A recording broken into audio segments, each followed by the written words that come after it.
इस वीडियो के अंदर हम आपको कक्षा 12वीं हिंदी साहित्य का आपके अर्धवार्षिक परीक्षा 2022-23 के लिए 100% रियल पेपर बता रहे हैं आपको। आप सबको पता है कि जो भी हम क्वेश्चन बताते हैं वो गलत क्वेश्चन नहीं बताते, आपके एग्जाम में पूछे जाते हैं। आप सबने भी देखा होगा कि बहुत से बच्चे कमेंट कर रहे हैं कि सर आपने जो बताया उसमें से 100% जो आपने बताया वैसा का वैसा आ गया।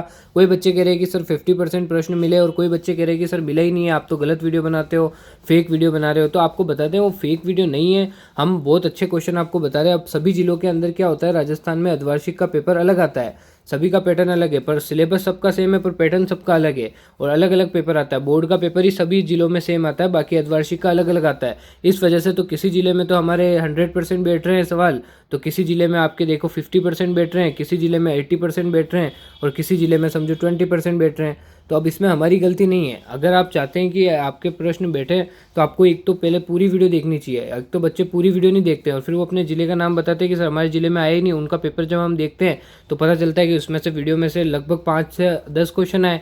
अब इतनी छोटी वीडियो से 5 से 10 क्वेश्चन मिल रहे हैं, और क्या चाहिए। इतना ईजी कर दिया आपके लिए। बिना तैयारी के केवल 10 से 15 मिनट की वीडियो देखकर आपके इतने अच्छे नंबर आप ला पा रहे हैं, तो ये आपके लिए बेस्ट है। अगर 70 में 70 लाना है तो इस वीडियो को देखो। ये हम क्यों कहते हैं, क्योंकि देखो किसी जिले में 100% पूरा का पूरा पेपर आ जाता है 70 नंबर का, और किसी जिले में 50 नंबर का ही पेपर आ रहा है 70 में से। तो अब इसमें हमारी गलती नहीं है, ये अर्धवार्षिक का सभी जिलों में थोड़ा डिफरेंट आता है। ये आपकी तैयारी के लिए बेस्ट है। बाकी आप जो अपनी तैयारी कर रहे हैं वो तो करते रहो, साथ में इस वीडियो को भी देख लो, तो आपकी तैयारी में 4 चांद लग जाएंगे, क्योंकि आपने वो क्वेश्चन देख लिए जो मोस्ट रिपीटेड है, यानी जो एग्जाम में पूछे जाएंगे, सभी जिलों के लिए मोस्ट इंपॉर्टेंट है। अब किसी जिले में ज़्यादा बैठेगा, किसी में कम, अब इसमें हमारी गारंटी नहीं है, ठीक है ना। तो अब देखो, आज हम आपको कक्षा 12वीं हिंदी साहित्य का बताने वाले हैं, तो इस वीडियो को पूरा अंत तक देखना, क्योंकि इसमें से प्रश्न बैठ सकते हैं आपके पेपर के अंदर भी, तो सभी जिलों के लिए मोस्ट इंपॉर्टेंट है। तो पहले प्रश्न की तरफ चलते हैं। तो पहला प्रश्न आप देख सकते हैं, सब याद भी करते हुए चलना है, वीडियो को 2 से 3 बार देख लो, याद हो जाएगा। ये हम इसलिए कहते हैं ताकि आपको याद हो जाए, सारे आपको लिखना ना पड़े। तो वीडियो को 2-3 बार देख लो, याद हो जाएगा, फिर एग्जाम में आएगा तो आप डायरेक्ट कर लेंगे। तो देखिए, देवसेना मालव नरेश बंधु वर्मा की थी, ठीक है। तो क्या थी वह, तो आप सबको पता है जो देवसेना मालव नरेश बंधु की क्या थी, बहन थी। कौन थी, बहन थी, ठीक है ना।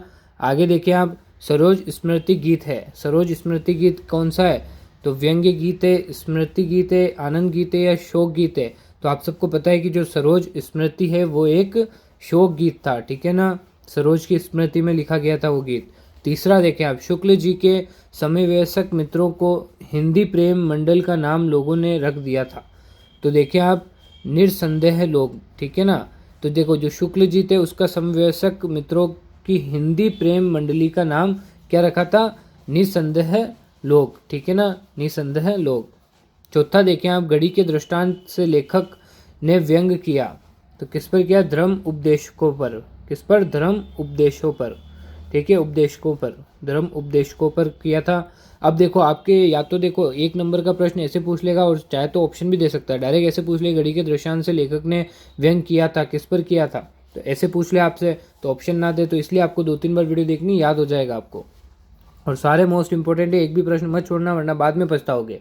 एग्जाम बाद देने के बाद आते हो फिर कहते हो कि सर इसमें से मिला पर हमने देखी नहीं पहले वीडियो, आप तो लेट वीडियो डाली। बहुत से बच्चे तो ऐसे भी महान पुरुष है कि देखो वीडियो तो डाल दी हमने आज, और फिर वो पेपर देने के बाद कल देखते हैं और कहते हैं कि अब क्या डाल रहे हो।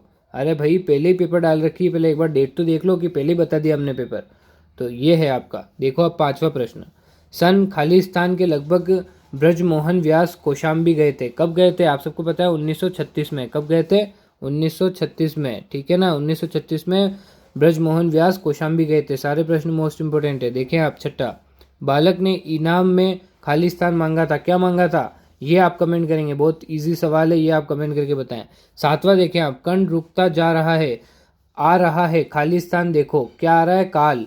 कंठ रुकता जा रहा है, आ रहा है काल देखो, ठीक है ना। आगे देखिए आप, प्रयाग संग्रहालय के नवीन विशाल भवन का उद्घाटन खालिस्तान ने किया था।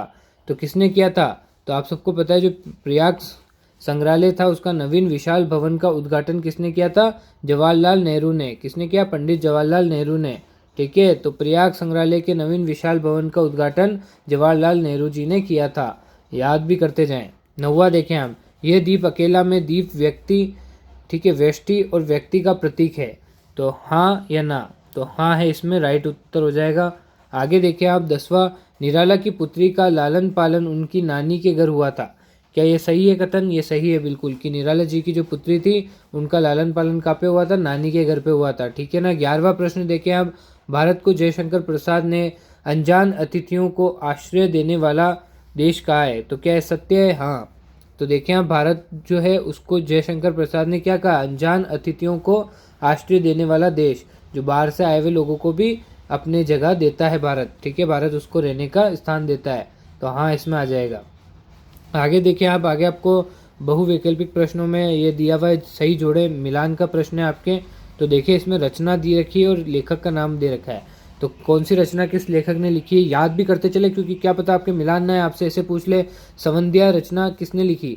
तो संवंध्या रचना किसने लिखी, तो आपको याद होना चाहिए कि फणीश्वर नाथ रेणु ने लिखी थी। ठीक है, ऐसे ही आपसे पूछ ले कुछ भी कि देवसेना का गीत किसने लिखा, तो जयशंकर प्रसाद ने लिखा। याद होना चाहिए जयशंकर प्रसाद का गीत क्या था नाम, तो देवसेना का गीत। ठीक है ना। तो देवसेना का गीत किसने लिखा, तो जयशंकर प्रसाद ने लिखा। संवध्या किसने लिखी, तो आप सबको पता है फणीश्वर नाथ रेणु ने लिखी। ठीक है। सरोज स्मृति, अभी आपने पढ़ा सरोज स्मृति। ठीक है, तो ये किसने लिखी, तो ये लिखी है सूर्यकांत त्रिपाठी ने। किसने लिखी है, सूर्यकांत त्रिपाठी निराला ने। ठीक है ना, निराला भी पूछ सकता है, खाली निराला लिख दे और आपको बताना हो तो निराला। ठीक है ना, निराला उनकी उपाधि थी।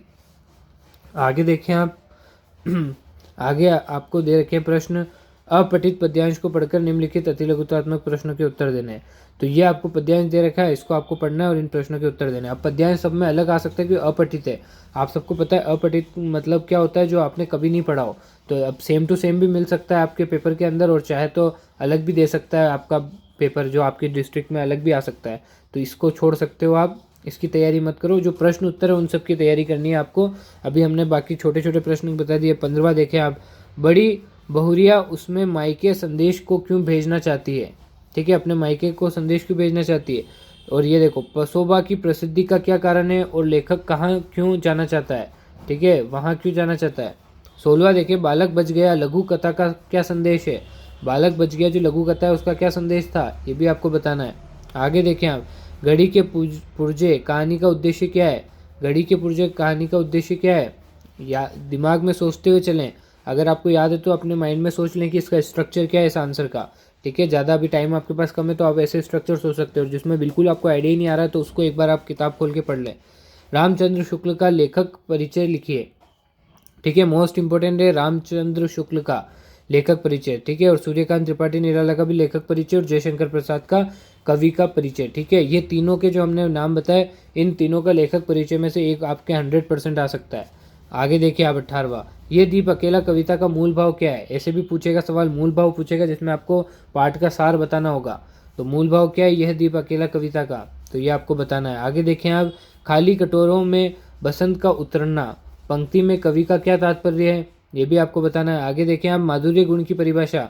ठीक है, आपके ये भी पूछा जाएगा माधुर्य गुण, ओज गुण। ठीक है, ये देखो ओज गुण की परिभाषा, माधुर्य गुण की परिभाषा, उदाहरण सहित भी पूछ सकता है। तो उदाहरण भी एक एक उदाहरण तो कम से कम याद होना चाहिए। ठीक है ना, गुण में एक एक उदाहरण भी याद होना चाहिए।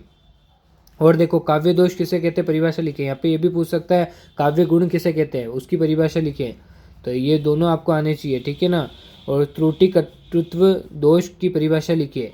ये शायद कम चांस है, पर अगर टफ देना हो तो ये दे सकता है। श्रुति कर्तृत्व दोष का परिभाषा लिखिए। बाकी ऐसा डायरेक्ट आपके दोष का नाम दे के पूछेगा नहीं, ये पूछ लेगा कि काव्य दोष किसे कहते हैं, ये प्रश्न आ सकता है। गीतिका छंद की परिभाषा मोस्ट इंपॉर्टेंट है, हर बार रिपीट होता है। गीतिका, हरि गीतिका छंद की परिभाषा, गीतिका छंद हो गया, हरि गीतिका छंद हो गया, संवैया हो गया।